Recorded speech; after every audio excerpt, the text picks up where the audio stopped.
Okay, this video is going to be dedicated to a very successful Black man that was lynched down in South Carolina by the name of Anthony Crawford. Anthony Crawford was probably one of the wealthiest Black men in South Carolina in 1916.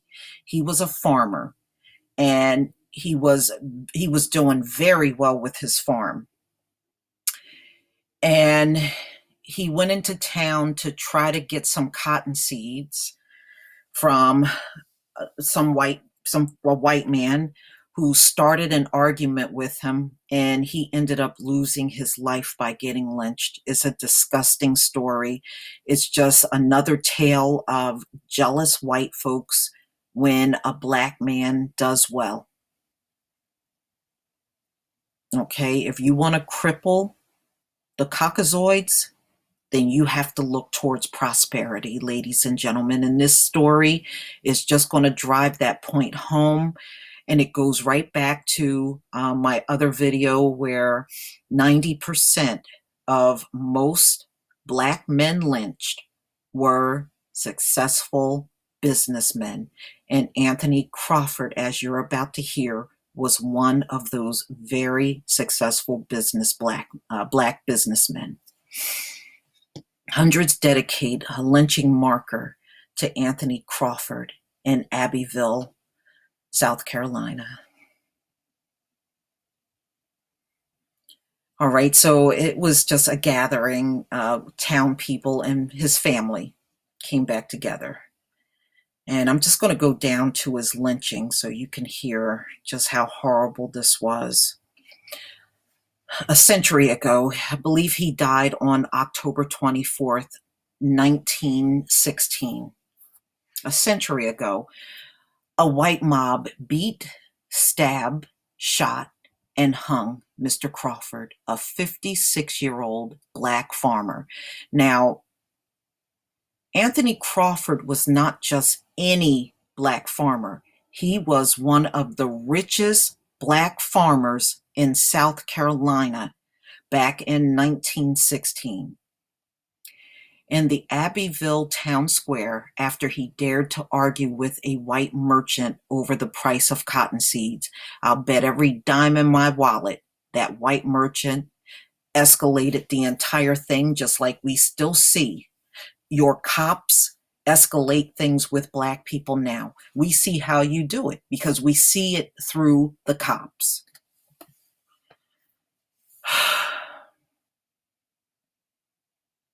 The patriarch of a large multi-generational family and owner of, listen to how much acre of land that Anthony Crawford had, 427 acres of land.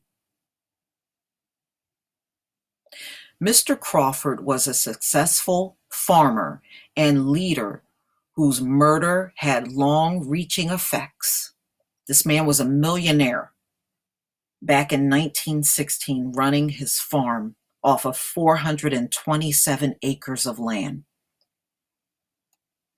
As I stated before, I don't want to hear from no Caucasoid talking about we can't run a business when we got a whole goddamn history showing that we have ran businesses and became wealthy.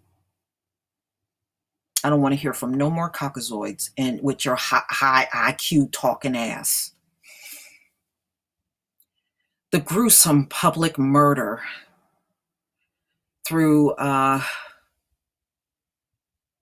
committed openly, just like today, ladies and gentlemen.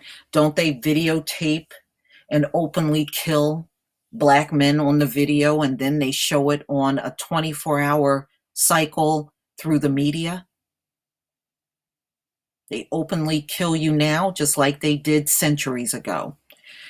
Did not lead to persecution or conviction for any member of the mob. Isn't that what they do now? See how things never change? Days after the lynching, Abbeville's white residents, listen to what these listen to what these devils did. voted to expel the Crawford family from the area and seize their property.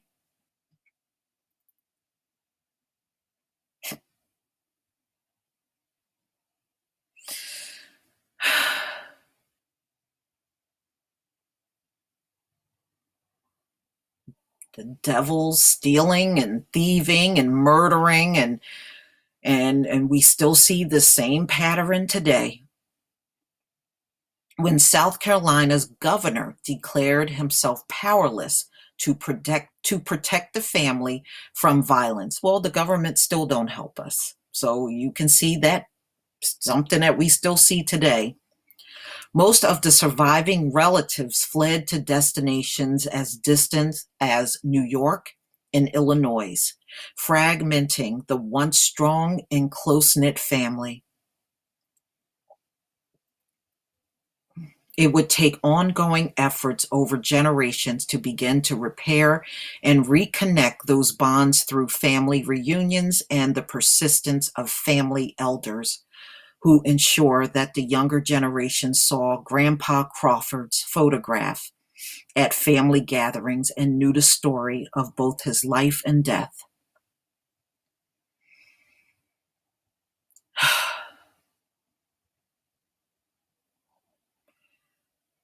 So the crowd gathered and they unveiled a plaque, a marker for this man, Anthony Crawford.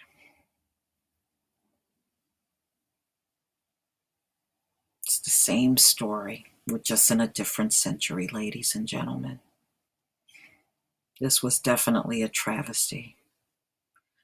But I don't know what I'm more upset about, his death or how they're commemorating him. Black people do not need markers remembering a lynching. Why not compensate this family for what you stole from them?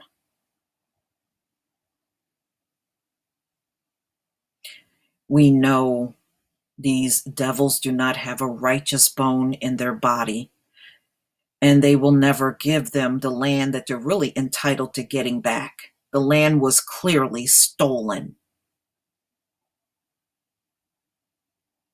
And if this man was a successful farmer, then all they had to do was take over the land and farm on the land and make millions of dollars off of his 427 acres, which they probably did.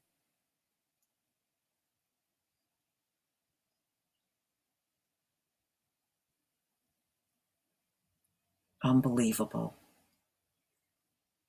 Black people do not need lynching markers. Give Black people what they can use: land, money that you stole. And you also notice, you see the pattern of them stealing land and all kinds of property and belongings that once were held by Black families. And it goes back to my video that I did on all of the towns that were prospering, and then the white mobs came in there and destroyed the towns. And I gave you the example of Wilmington, North Carolina. Wilmington, North Carolina was mostly Black. And then after the white mobs went in there, it's now all white. And what you're looking at are the descendants that went in there and stole all the land and property and everything from the previous Black owners. There are so many Black people in this country that are entitled to the land of their ancestor and money that these devils have stole. They don't even want to give you back what they took. No, see, they ran that family out of there because they were after that farm all along. They knew if they killed him and got him out the way, it would be easy to get the family fleeing, because you really just took the patriarchy. You took the one that was the biggest breadwinner away from the family. So it was easy to sweep the rest of them out.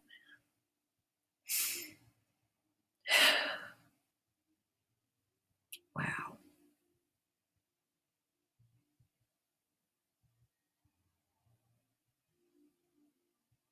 My heart goes out to the Crawford family, and I hope one day you think about trying to get those 427 acres back or be compensated for it. I know in Wilmington, North Carolina, a lot of the descendants of the people that live there are suing the white owners now for their land and their homes back. I hope they win, but I'm not really optimistic about anything when it comes down to the devil's court. I'm really not, and they probably won't even fight this. To believe that you would win this back, you would have to believe in their court system. And at this point, I don't see how any Black person can have any faith in the legal clown system of America. But tell me what you think of this story, ladies and gentlemen. Please leave your comment and subscribe. And if you can, um, donate to this channel. Peace, family.